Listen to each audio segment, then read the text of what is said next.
What's good, everybody? My name is Dylan Spalding with Auto Racing Digest. We are so happy to be here at the Roar Before the 24 weekend, and we're joined with a very, very special guest, the driver of the GTD Heart of Racing Aston Martin this season, Roman De Angelis. Roman, great to talk to you, man. Obviously, this is an exciting season here for 2024, and welcome back to Daytona, man. It's probably good to be back here in Daytona. Yeah, definitely some good memories here from last year, so coming back to a good feeling, hopefully, for this weekend and this year's race.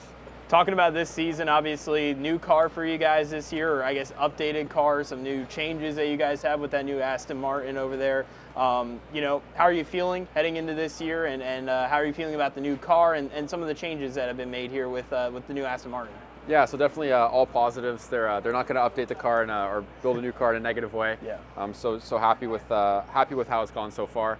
Obviously, we had 3 or 4 seasons on the previous generation car, so obviously we got a lot of learning done in those years, starting from ground zero basically with this car. So taking this week as a learning experience for the team and engineers to see how the car actually functions over a race and different setups and stuff like that.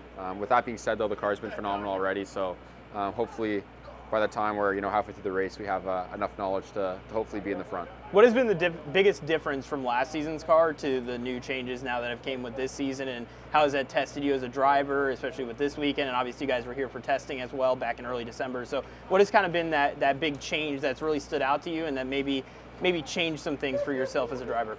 Yeah, so Aston's done a great job developing the new car. You take the car that we were previously running and all the issues that we had with it in terms of some of the things that we weren't necessarily happy with or that we thought needed room for improvement.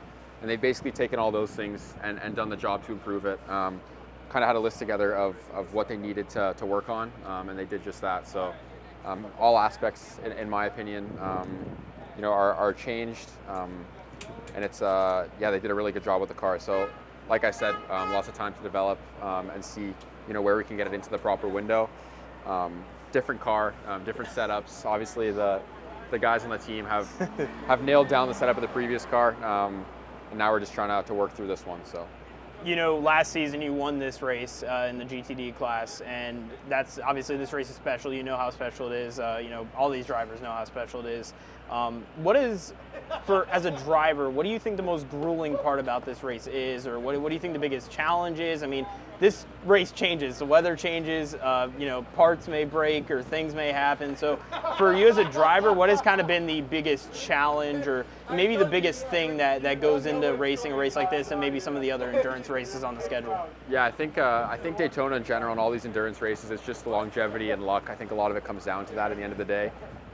So that's kind of the biggest challenge, is all the stuff that's not in your hands. Obviously, we can do a good job driving the car, and do the best we can as a team to prepare the car and be consistent and not make mistakes. But at the end of the day, if an axle breaks or somebody hits you or there's traffic or an engine fails, that's out of your hands. So I guess just understanding that that's part of the sport and part of the game at Daytona specifically. The traffic's insane as well here.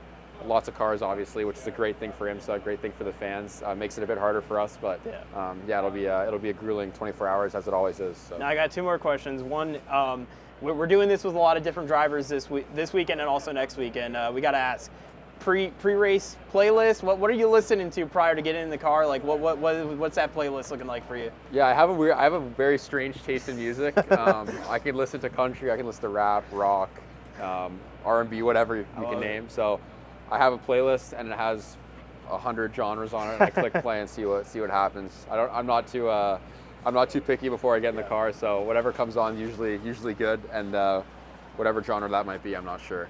Looking back at last season, the start may have not gone in the way you guys had hoped for, but obviously finishing off, you guys were very strong, had 2 race wins, or you had a race win, I believe it was at Lime Rock, and then obviously a few other successes as well towards the end of the season. Looking towards 2024, I mean, how important is it for you? Obviously, as any driver, it's always big to be able to get off to a good start, but for you guys, especially with this new car and with how deep the GTD class is going to be this year, how important is it going to be to get off to that fast start this season, especially with how loaded the grid is this year? Yeah, I mean, the grid every year we say is the strongest it's ever been, and it continues to be that way. It's a deep field, and it's deep in terms of talent as well. So the Heart of Racing, drivers, engineers, mechanics, everyone has to be on their game like always. I think last year we had a couple of misfortunes in races and stuff like that didn't go that great for us. But I think all in all, we're always a car that was in the hunt and a car to beat. So yeah, I mean, hopefully this year we can replicate what we did when we won the championship a few years back and do that again. That'd be a nice thing to get done. But yeah, I mean, at the end of the day, like I said about this race itself, even in the season, a lot of it comes down to luck. So we'll see what happens. Well, Roman, thank you so much again, man, for taking some you. time to talk. Good luck this weekend. And obviously, you can see Roman and the rest of Heart of Racing here at Daytona for the Rolex 24, which will be happening next week. Thanks, guys, and have a good race to your day.